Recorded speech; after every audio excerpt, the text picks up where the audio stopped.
જ્યારે કોઈ પણ જગ્યાએ જ્યારે બનાવ બન્યા છે ત્યારે ગુજરાત સરકાર માનનીય મુખ્યમંત્રી શ્રી, અમારા પ્રદેશ પ્રમુખ પાટીલ સાહેબ, આપણા ગૃહ રાજ્યમંત્રી શ્રી હર્ષભાઈ સંઘવી પોતે આ બનાવની ખૂબ જ ગંભીરતાથી નોંધ લઈ અને ભૂતકાળમાં પણ જ્યારે બનાવ બન્યા છે ત્યારે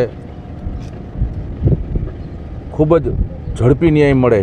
એના માટે જે કંઈ પ્રોસિજર કરવી પડે એ સરકારે કરી છે અને ન્યાય પણ અપાવ્યો છે. એવી જ રીતે આ બનાવમાં પણ સરકાર પોતે ખૂબ જ ગંભીરતાથી ઝડપી ન્યાય મળે, જે કાંઈ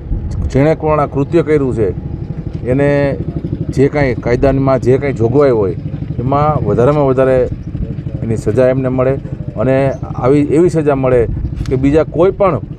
ગુનેગારો આ પ્રકારનું કૃત્ય કરતાં 100 વાર વિચાર કરે. અને ખાસ કરી આજે બક્ષીપંચ મોરચાના પ્રમુખ તરીકે આજે આ પરિવારની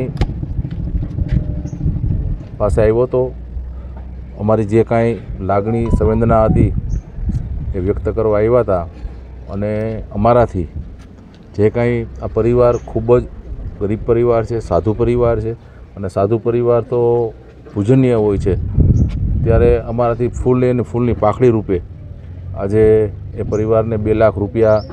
પણ અમે અર્પણ કર્યા છે. પરંતુ સાથોસાથ અમે ભારતીય જનતા પાર્ટી એ પણ અમે કહીએ છીએ કે જે કાંઈ તાત્કાલિક જે કાંઈ પ્રોસિજર કરવી પડવાની અને લગભગ બધું ચાર્જશીટને બધું થોડાક દિવસમાં મુકાઈ જશે. એની જે કાંઈ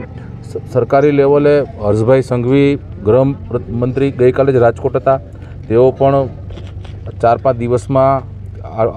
અહીંયા આ પરિવારની મુલાકાતે આવવાના છે. એમને પણ આખા સાધુ સમાજ આખા સૌરાષ્ટ્રનો હતો સાથે અને એમને ખૂબ જ પોતે આનું મોનિટરિંગ કરી અને ઝડપીમાં ઝડપી ન્યાય મળે એવી અમારા ગૃહમંત્રી આદરણીય શ્રી હર્ષભાઈ સંઘવીએ પણ ખાતરી આપી છે.